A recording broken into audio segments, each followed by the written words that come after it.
दोस्तों धर्मशाला में न्यूजीलैंड के खिलाफ खेले गए आईसीसी वनडे वर्ल्ड कप 2023 के 21वें महामुकाबले में भारतीय टीम के तेज गेंदबाजों के बाद बल्लेबाजों का आया सैलाब। जहां पर दोस्तों टीम इंडिया के विकेट टेकर तेज गेंदबाज मोहम्मद शमी की आंधी न्यूजीलैंड के बल्लेबाजों पर पड़ गई भारी और दोस्तों 5 विकेट लेकर रच दिया इतिहास। तो वही दोस्तों टीम इंडिया के chase master run machine Virat Kohli ने अंतिम के ओवरों में आती सी बल्लेबाजी करते हुए चौके छक्कों की झड़ी के साथ न्यूजीलैंड के गेंदबाजों का जम के काटा चालान और पूरे 20 सालों के बाद टीम इंडिया ने वर्ल्ड कप में न्यूजीलैंड की टीम को करारी हार देते हुए रच दिया इतिहास। नमस्कार दोस्तों, स्वागत है आपके अपने खूबसूरत से क्रिकेट चैनल क्रिक अबूबू में। दोस्तों इस वीडियो में हम आपको हाल ही में भारत और न्यूजीलैंड के बीच धर्मशाला में खेले गए आईसीसी वनडे वर्ल्ड कप 2023 के 21वें महामुकाबले की पूरी रोमांचक हाईलाइट आपको बताने वाले हैं। लेकिन दोस्तों वीडियो में आगे बढ़ने से पहले अगर आप भी टीम इंडिया की शानदार जीत से खुश है तो वीडियो को लाइक करके चैनल को सब्सक्राइब जरूर कर दीजिए। तो दोस्तों धर्मशाला के क्रिकेट ग्राउंड में क्रिकेट इतिहास की दो दिग्गज टीमें भारत और न्यूजीलैंड की टीमें एक दूसरे के आमने सामने खड़ी थी,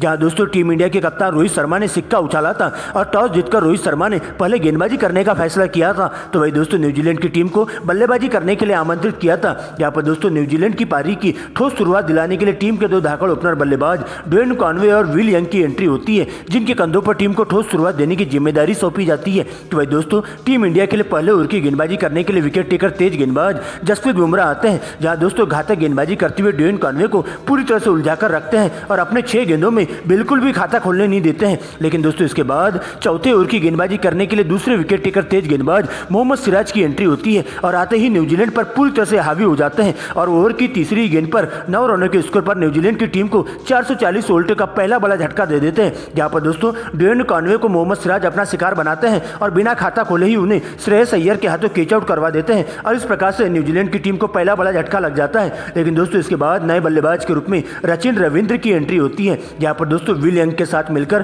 कुछ अच्छे शॉट्स लगाते हुए दिखाई देते हैं। लेकिन दोस्तों वर्ल्ड कप में पहला ही मुकाबला खेल रहे टीम इंडिया के विकेट टेकर तेज गेंदबाज मोहम्मद शमी 17 रनों के निजी स्कोर पर विल यंग को क्लीन बोल्ड कर देते हैं। लेकिन दोस्तों इसके बाद नए बल्लेबाज के रूप में रचिन रविंद्र का साथ देने के लिए डेरियल मिशेल की एंट्री होती है, जहां पर दोस्तों आते ही दोनों ही सलामी बल्लेबाज काफी संभल कर खेलते हुए दिखाई देते हैं और अच्छी गेंदों को छोड़ते हुए खराब गेंदों पर बड़ा शॉट मारना चालू कर देते हैं। जहां पर दोस्तों फूक फूक कर चलते हुए टीम इंडिया के गेंदबाजों को विकेट के लिए तरसा देते हैं और देखते ही देखते सिंगल डबल के साथ दोनों बल्लेबाजों के बीच 50 रनों की अटूट साझेदारी पूरी हो जाती है और यहां से दोनों बल्लेबाज अपना अपना अर्धशतक भी पूरा कर लेते हैं। लेकिन दोस्तों इसके बाद दोनों बल्लेबाज अपने गियर बदलते हैं और पांचवें गियर में बल्लेबाजी करना चालू कर देते हैं, जहां दोस्तों तेजी से रन बनाते हुए 100 रनों की अटूट साझेदारी पूरी कर लेते हैं और अपना अपना अर्धशतक पूरा कर लेते हैं। दोनों ही बल्लेबाज मिलकर लगातार स्ट्राइक रोटेट करते हुए तेजी से स्कोर बोर्ड पर रनों को चलाना चालू कर देते हैं, जहां पर टीम इंडिया की गेंदबाजों को विकेट के लिए तरसा देते हैं और उनकी लाइन लेंथ बिगाड़ने का काम करते हैं और गेंद को मैदान के बाहर पहुंचाने का काम करते जाते हैं।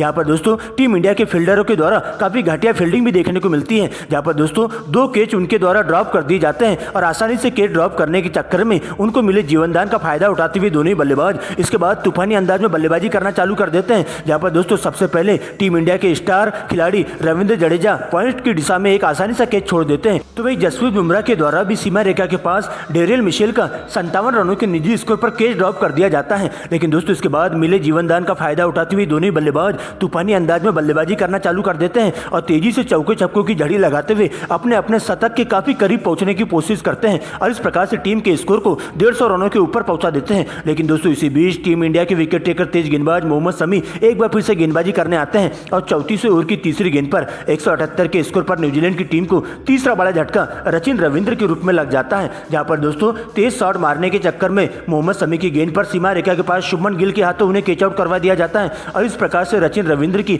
75 रनों की पारी का अंत हो जाता है, जहां उनके बल्ले से 6 चौके तो वही एक गगनचुंबी छक्का देखने को मिला था। लेकिन दोस्तों इसके बाद कप्तान टॉम लॉथम मैदान पर मौजूद हो जाते हैं, लेकिन 5 रनों के निजी स्कोर पर चाइनामैन कुलदीप यादव अपनी फिरकी के माया जाल में फंसाते हुए उन्हें एलबीडब्ल्यू आउट करते हुए पवेलियन का रास्ता दिखा देते हैं और इस प्रकार से न्यूजीलैंड की टीम को 205 के स्कोर पर चौथा बड़ा झटका 37वें ओवर की 5वीं गेंद पर लग जाता है। लेकिन दोस्तों इसके बाद विस्फोटक बल्लेबाज ग्लेन फिलिप्स की एंट्री होती है और आते ही तूफानी अंदाज में बल्लेबाजी करना चालू कर देते हैं, जहां पर दोस्तों डेरियल मिशेल के साथ बल्लेबाजी करते हुए दोनों बल्लेबाज चौके छक्कों की झड़ी लगा देते हैं। लेकिन एक बार फिर से कुलदीप यादव का कोहराम देखने को मिलता है और 23 रनों के निजी स्कोर पर टीम इंडिया के लिए खतरा साबित हो रहे ग्लेन फिलिप्स को रोहित शर्मा के हाथों स्लिप में कैच आउट करवा के पवेलियन का रास्ता दिखा देते हैं। लेकिन दोस्तों दूसरे छोर से अभी भी डेरियल मिशेल अंगद की तरह डटे हुए रहते हैं और आतिशी बल्लेबाजी करते हुए सबसे पहले 94 गेंदों में ही अपना शतक पूरा कर लेते हैं, जिनका साथ देने के लिए अब नए बल्लेबाज के रूप में क्रीज पर मार्क चैपमैन की एंट्री होती है, जहां पर दोस्तों दोनों ही बल्लेबाज अंतिम के ओवरों में आतिशी बल्लेबाजी करना चालू कर देते हैं। लेकिन दोस्तों इसी बीच 47वें ओवर की अंतिम गेंद पर सबसे पहले मार्क चैपमैन को अपना शिकार बना लिया जाता है, जहां पर दोस्तों 257 के स्कोर पर मार्क चैपमैन के रूप में न्यूजीलैंड की टीम को छठवां झटका लग जाता है, जहां उनके बल्ले से 6 रनों की पारी देखने को मिलती है और जसप्रीत बुमराह की गेंद पर बड़ा शॉट मारने के चक्कर में कोहली के द्वारा उन्हें सीमा रेखा के पास कैच आउट करवा दिया जाता है। दोस्तों इसके बाद मोहम्मद शमी की आंधी देखने को मिलती है, जहां पर दोस्तों अपनी घातक गेंदबाजी के नजारे से पूरी तरह से न्यूजीलैंड के बल्लेबाजों को ध्वस्त करके रख देते हैं। और दोस्तों सबसे पहला इसका नजारा 48वें ओवर में देखने को मिलता है, जहां दोस्तों 48वें ओवर की चौथी गेंद पर 260 के स्कोर पर न्यूजीलैंड की टीम को 7वां झटका सेटनर के रूप में लगता है, जहां दोस्तों सेटनर मात्र 1 रन बनाकर एकदम जड़ में गेंदबाजी करते हुए मोहम्मद शमी के द्वारा उन्हें क्लीन बोल्ड कर दिया जाता है। तो वही दोस्तों अगली ही गेंद पर नए बल्लेबाज के रूप में मौजूद हुए मैट हेनरी बिना खाता खोले ही क्लीन बोल्ड हो जाते हैं और इस प्रकार से 2 गेंदों में लगातार 2 विकेट लेकर मोहम्मद शमी न्यूजीलैंड के बल्लेबाजों की पूरी तरह से कमर तोड़ के रख देते हैं। लेकिन दोस्तों दूसरे छोर से अभी भी डेरियल मिशेल अंगद की तरह डटे हुए रहते हैं और अब उनका साथ देने के लिए फर्ग्यूसन की एंट्री होती है, जहां पर दोस्तों अंतिम के ओवरों में डेरियल मिशेल के द्वारा तूफानी अंदाज में बल्लेबाजी देखने को मिलती है और इस प्रकार से दोस्तों एक बार फिर से अंतिम ओवर की 5वीं गेंद पर मोहम्मद शमी 130 के स्कोर पर डेरियल मिशेल को कोहली के हाथों कैच आउट करवा देते हैं और इस प्रकार से न्यूजीलैंड की टीम को 273 रनों के स्कोर पर 9वां झटका लग जाता है। तो वही दोस्तों इसी ओवर की अंतिम गेंद पर एक बार फिर से जल्दबाजी करते हुए फर्ग्यूसन 1 रन चुराने के चक्कर में रनआउट होकर पवेलियन का रास्ता नाप लेते हैं, जहां पर दोस्तों केएल राहुल के द्वारा एक डायरेक्ट थ्रो के माध्यम से उन्हें रनआउट कर दिया जाता है और इस प्रकार से मोहम्मद शमी की तूफानी गेंदबाजी के सामने न्यूजीलैंड का कोई भी बल्लेबाज ताश के पत्तों की तरह ढहते हुए चले जाता है और एक के बाद एक सस्ते में अपना विकेट गंवाते हुए पवेलियन का रास्ता चले जाता है और इस प्रकार से न्यूजीलैंड के सभी बल्लेबाज टीम इंडिया के तेज गेंदबाज मोहम्मद शमी की घातक गेंदबाजी के सामने पूरी तरह से सरेंडर करते हुए दिखाई देते हैं और 50 ओवरों के खेल में 273 रनों पर ऑल आउट हो जाते हैं, जहां टीम इंडिया की ओर से तेज गेंदबाजों की लिस्ट में सबसे ज्यादा विकेट मोहम्मद शमी के खाते में जाते हैं, जो कि न्यूजीलैंड के 5 बल्लेबाजों को पवेलियन का रास्ता दिखाते हैं। तो वही दोस्तों चाइनामैन कुलदीप यादव के खाते में 2 विकेट जाते हैं, जबकि दोस्तों जसप्रीत बुमराह और मोहम्मद सिराज के खाते में 1-1 विकेट जाते हैं। लेकिन दोस्तों इसके बाद 274 रनों के लक्ष्य का पीछा करने टीम इंडिया के 2 धाकड़ ओपनर बल्लेबाज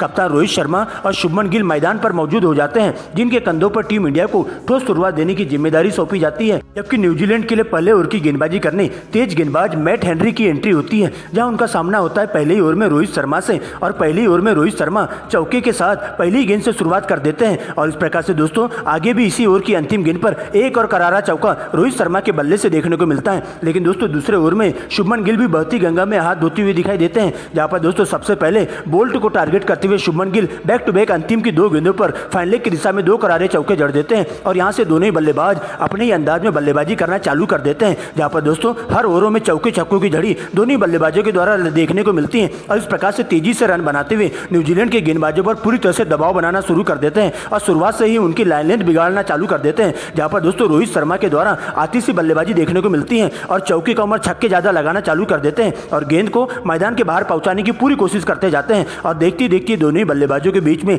50 रनों की अटूट साझेदारी पूरी हो जाती है और इस प्रकार से शुभमन गिल भी उनका बखूबी साथ देते हुए लगातार स्ट्राइक रोटेट करते हुए चले जाते हैं और अपने अपने अर्धशतक की ओर बढ़ने लगते हैं। लेकिन दोस्तों इसी बीच 12वें ओवर की पहली गेंद पर 71 के स्कोर पर टीम इंडिया को पहला बड़ा झटका रोहित शर्मा के रूप में लग जाता है, जहां पर दोस्तों तेज गेंदबाज फर्ग्यूसन उन्हें अपना शिकार बना लेते हैं और 46 रनों के निजी स्कोर पर रोहित शर्मा को क्लीन बोल्ड कर देते हैं। लेकिन दोस्तों रोहित शर्मा के बल्ले से 4 चौके और 4 गगनचुंबी छक्के देखने को मिले थे। तो वही 14वें ओवर की दूसरी गेंद पर शुभमन गिल भी 26 रनों के निजी स्कोर पर डेरियल मिशेल को फर्ग्यूसन की गेंद पर कैच दे बैठते हैं। लेकिन दोस्तों इस प्रकार से टीम इंडिया को 76 के स्कोर पर दूसरा बड़ा झटका शुभमन गिल के रूप में लग जाता है। लेकिन दोस्तों इसके बाद नए बल्लेबाज के रूप में श्रेयस अय्यर विराट कोहली का साथ देने के लिए मैदान पर मौजूद हो जाते हैं, जहां पर दोस्तों शुरुआत में दोनों ही बल्लेबाज काफी संभल कर खेलते हुए दिखाई देते हैं और कछुए की चाल के साथ टीम के स्कोर को आगे बढ़ाने का काम करते जाते हैं, जहां पर दोस्तों अय्यर के द्वारा आते ही आतिशी बल्लेबाजी देखने को मिलती है, जहां पर चौके कम और छक्के ज्यादा लगाते हुए न्यूजीलैंड के गेंदबाजों पर पूरी तरह से दबाव बनाना चालू कर देते हैं और तेजी से रन बनाते हुए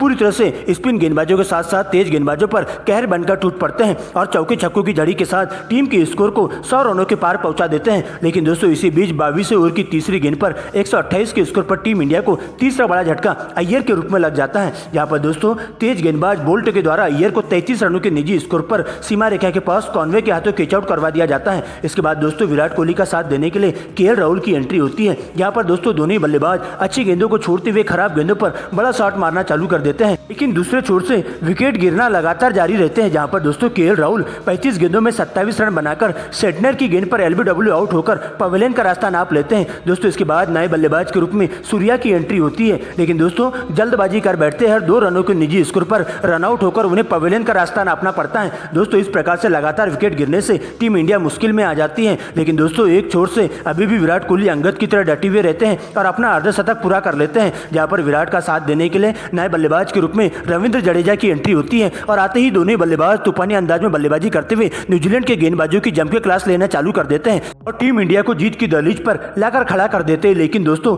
48वें ओवर की चौथी गेंद पर 269 के स्कोर पर टीम इंडिया को विराट कोहली के रूप में छठवां बड़ा झटका लग जाता है। जहां पर दोस्तों विराट कोहली छक्का मारने के चक्कर में सीमा रेखा के पास कैच आउट होकर पवेलियन का रास्ता नाप लेते हैं, लेकिन दोस्तों तब तक विराट कोहली 95 रन बनाकर आउट हो जाते हैं। जहां उनके बल्ले से 8 चौके तो वही 2 गगनचुंबी छक्के देखने को मिलते हैं। इसके बाद जडेजा का साथ देने के लिए समी की एंट्री होती है, लेकिन दोस्तों इसी ओवर की अंतिम गेंद पर जडेजा छक्का लगाते हुए विनिंग शॉट लगा देते हैं और इस प्रकार से 48 ओवर में ही टीम इंडिया 6 विकेट के नुकसान पर 274 रन बना लेती है और वर्ल्ड कप के इतिहास में पूरे 20 सालों के बाद न्यूजीलैंड को क्रिकेट इतिहास की सबसे शर्मनाक हार दे देती है। और इस प्रकार से टीम इंडिया के द्वारा घातक गेंदबाजी करने वाले मोहम्मद शमी को उनको 5 विकेट के लिए प्लेयर ऑफ द मैच घोषित किया जाता है।